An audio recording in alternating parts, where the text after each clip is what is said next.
Hey everyone, it's me, Arthur Kade, welcoming hardcore Pawn stars Les and Seth Gold to Behind the Velvet Rope. We're chatting all about pretty much everything, so get ready for a great time.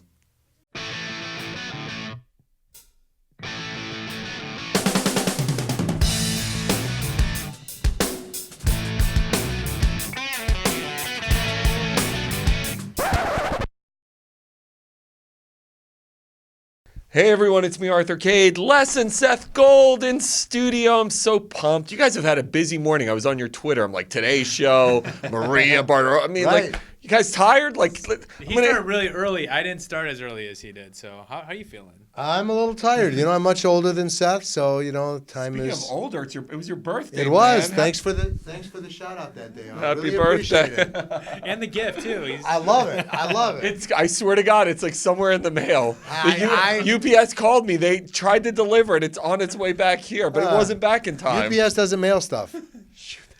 Just in case you didn't know. They ship stuff, right? They're exactly right.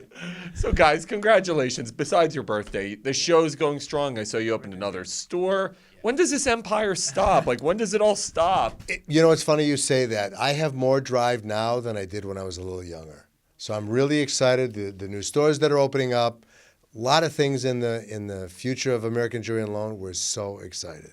So he's the guy that woke up at 6 o'clock in the morning, right? So they want to talk to him. He's the business guru, which is great. He also said, Seth, I want to open up 10 stores within 12 months. And I'm like, what? Like, is that like his daily like? I just don't know what to expect. So like he wakes up early, comes up with all these ideas. By 6:30, we usually start typing with one another, and then he's like, oh, 10 stores, 12 months. Let's make it happen. Wait a minute. How impossible is that a task? Like, how do you do? It's not. I have the vision. Seth just almost passed out. I'll find the locations. He needs to find the employees. That's the problem. Yeah, well, would you keep it in Michigan? You know, there's a lot of opportunities out there, so we're not exclusive. Well, right now we're exclusively in Michigan, but we're exploring some other options of making this thing a little bit bigger. Because you have a hit show, does it open up opportunities like that? Do people start coming to you guys and saying, hey, we want to franchise, we want to do a million things with your store? Well, American Jewelry has been an iconic figure in Detroit for all these years. Right. Now that we're international, people trust us even more than they used to. So when we go traveling and we go into people's stores, they open up their vaults. They tell us how much money they have on the streets. If it's a pawn shop or if it's a jewelry store, they're opening up, showing us everything. But it's allowed us to have a great brand. And so I want to make sure that that brand stays as iconic as it is today.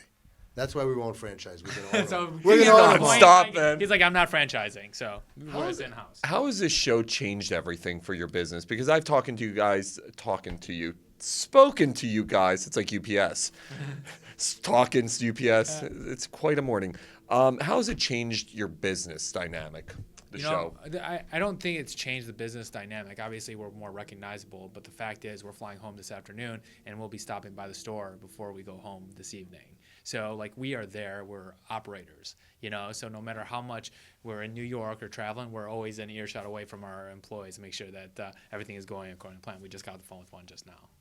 How is your show different? I've never asked you guys this. I've asked you every question under the sun, but what makes your show different from other shows that have a similar formula? We're open from 9:30 to 6. The cameras are there from 9:30 to 6. I put on my white sweater. He puts on his striped shirt. And we go and they film. Listen, everything isn't as wild as it is. They only pick the wildest stuff.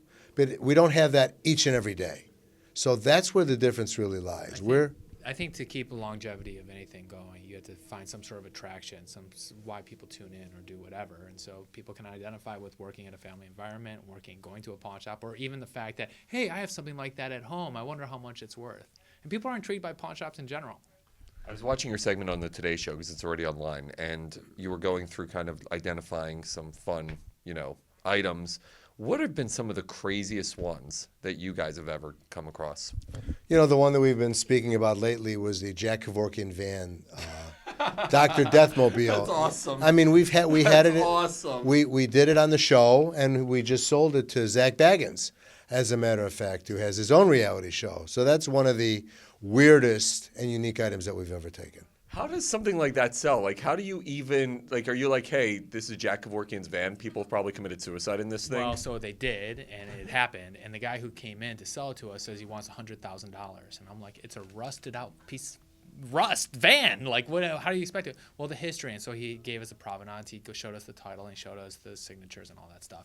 And then we finally convinced him to flip for it. Either we're going to buy for $20,000 or $40,000. But remember, it's just a beat up van, and somebody is like really excited, flips a coin, and I'm having a heart attack watching it go. Go. This is a $20,000 coin. Right. And so we ended up winning. He's like, we won. I'm like, we won. We spent $20,000 on a non-working van. So it's a part of history, and it's an iconic piece. But for breaking up for what it actually is, it's not worth very much. And so when you say different, every dollar we spend, we made sure that the production company knew. Every transaction we made was our deal. It's fascinating. So how do you know, like, something like that? It's a piece of crap, it sounds like. But it's obviously there's a historical context around it. And how do you know what's going to actually sell in the marketplace? How do you know something like that's going to turn a profit for you? That was a risky gamble because we really didn't know, and he's gonna say It's he not knew. risky to me. I've been doing this a long time. I can appreciate and understand how much value certain items have. Granted, not every item do I know exactly, but I knew if I could buy this van for $20,000, we'd make money. There was no doubt in my What mind. about for $40,000? I still think you could have. You should have held out longer. That was the Has problem. he ever had situations where he's been wrong? Of course. Oh, yeah. Never. You know, we all make mistakes. What's been the biggest one? I bought a counterfeit watch, and that was probably the biggest mistake I ever made.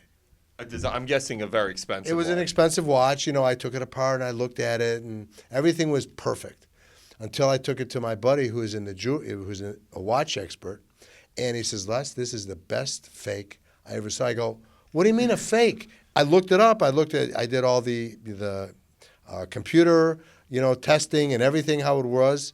You know what? It ended up that the screw was the wrong size. And that's how we found out. No way. Yeah, the screw, and it was the screws in the back, not the mechanical portion of it. Yeah. It was That's terrible. crazy. It was terrible. That was the worst mistake ever. How about craziest person? These are questions I've never asked you guys. We were talking about this before you guys came here. I'm like, I have to ask, like, craziest person who's ever walked in the store. This guy. Yeah, the guy who owns I don't it. disagree. You see a lot of the customers come in that are just having a bad day. But when you talk about business decisions, and you have to be a little different to run a pawn shop because you have so many factors running at you. You have the customers, you have the employees, you have the merchandise, you have the broken stuff in the back, and you have, Me. somebody like Seth there telling me what to do. The customers are the easy part. Working with family is challenging. I can't even imagine. I can't even imagine. How does that dynamic continue to work? Like, it's got to be crazy to me. Do you guys just want to kill each other sometimes? Like, how does it work? I am so lucky to have him working beside me that every day even though I don't tell him to his face, I have a smile one on. of those dads. That's I my dad have a too. smile You on my say I love face you, but I know he every loves me. day that he's there, and I know that the next generation of running American Jewelry and Loan will be as good or better than I did it. I've been talking to everybody. We're going through the craziest presidential election I've ever freaking seen. What are your thoughts? I know you've been talking about it. What are your thoughts on what's going on right now? It's an interesting time to be in the mix, and a lot of things are being said, and all you can say is, like, it's must-see TV, right? You got to see what's going to be coming They out need next. to put that on TruTV. Forget. That's the best reality show that there is. You see a lot of things being said, stones being thrown, and you have to just sift through it and figure out who you want to vote for. Is your business, is it affected by who's in office? Can it be affected by who's in office? Well, I've been around a long time. I've gone through a lot of presidents in my generation, my years of being a pawnbroker. You just go with the flow, Customers are still going to need money. So the reason that pawnbrokers are successful, and I've been in business for 3,000 years, there will always be a demand for money. And pawnbrokers. But to answer that question, yes, absolutely. So there's regulations on the federal level and the state level which impact the way we conduct business. Because if you do a loan in Michigan, it looks a lot different than a loan in New York. And so depending on where you live and depending on the state, but also on a federal level, so they're looking at some interesting regulations that might be passed down to us. The TV show portion of this, you still loving it? Like, is it still just, you having just a blast with it? You know, it's fun doing TV. It's fun doing media. That's why. That's why we're here doing the show with you. I still enjoy it because it's different. You know, I'm a pawnbroker, and every day things come in that I'd never expect to come in. But doing media is different. You know, I don't realize that there's a camera watching me. And you do forget it, but when You you do forget this, it. you forget it. You forget it. When we were on the Today Show this morning, you know, there were 3 cameras or 4 cameras or who cares how many cameras. You just do what you know, and we know pawnbroking. We know evaluating. What's been the coolest opportunity that this show has given you guys? Just the coolest moment or fan interaction or something? For me, professionally and personally, I was nominated by my peers as Pawnbroker of the Year in the entire United States in 2013. So to be recognized, obviously we have the show and it's a great platform, but to go out there and actually like make a difference within your own industry and be recognized for that has been amazing. Do you look at there's some shows where the professionals will look at the show and look down on it. Does this enhance you in your industry? We're a recognizable figure. We've always been trustworthy. This just shows the nation and the world how trustworthy we are. And how successful also. Yeah, and in the industry, there's not many pawn shops that are 50,000 square feet. It's insane. I watch your show and I'm just like, the management of a space that large to me is got to be so out of control. How hard is it? Well, you know what? Les is like that takes my hard. breath away. It's very difficult to run any business, you know, but because we have so many moving parts, it makes it even more difficult to be successful. There's a lot of pawn shops now that aren't as successful. You know, the changing price of gold and the changing price of everything, and they're just not keeping the fast track. Luckily, I have Seth behind me, keeping an eye on the computer and pricing and everything. Well, you know, one of our biggest industry pushes, and not industry, but product pushes, is like designer handbags. And you would never imagine that we take in designer handbags on loan, but they hold their value, and people generally don't like to default on designer handbags. So it's proven to be a great asset that we can loan against. How hard is it with the counterfeit stuff? Because you brought up counterfeit. I'm thinking to myself, there's got to be people out there. I mean, like you mentioned, a screw, like pros. How hard is it for you guys? It's very difficult. I've had all my employees trained to look at the hallmarks of what's important in a Hermes bag and the serial numbers in Chanel. I mean, it's easy to fake, but we go as far as even to look at each and every stitch to make sure the stitching. Crazy. You have to, because you could get, you know, you could take a $2,000, $5,000 hit instantly. The fakes are good, really good. I could never do what you guys do. So what's next on the show? What can everybody expect? So what's next for American Jewelry and Loan is the exciting part. He told me that I'm tasked with getting 10 stores. So like that's what. So that's what I'm we're working I'm on. like, your day is screwed. You're like, oh, I thought we were gonna have a fun day of media. Now I have to go figure out how to continue to build this empire. We just did open up a new store, so I'm really excited about that. So that's number 3 in our little. That's a little area close to Detroit called Hazel Park. We're expanding our Pontiac store from 3,000 to 11,000. I haven't really told him yet, but I'm signing a lease tomorrow on a store downriver. That'll be number 4. Great. And all he has to do is get him operating. Detroit's coming back, by the way. In a big way. You know, people are moving out there. Detroiters are resilient, and you know, we get thrown around the mud a lot, and you know, but they're coming back, and it's exciting to be part of it. Does it mean something to you to continue to build your businesses and to be able to do something for that city? It's so important to me. You know, I talked earlier this morning. I was born and raised in Detroit. As Detroiters, we have such heart and such stamina that even though we're kicked to the ground, we're going to get back up, dust ourselves off, and move forward. You have the Red Wings, so you win at life right there. There you Yeah. go. You win at We life. also have the Lions, and you know. You lose at life there. Okay.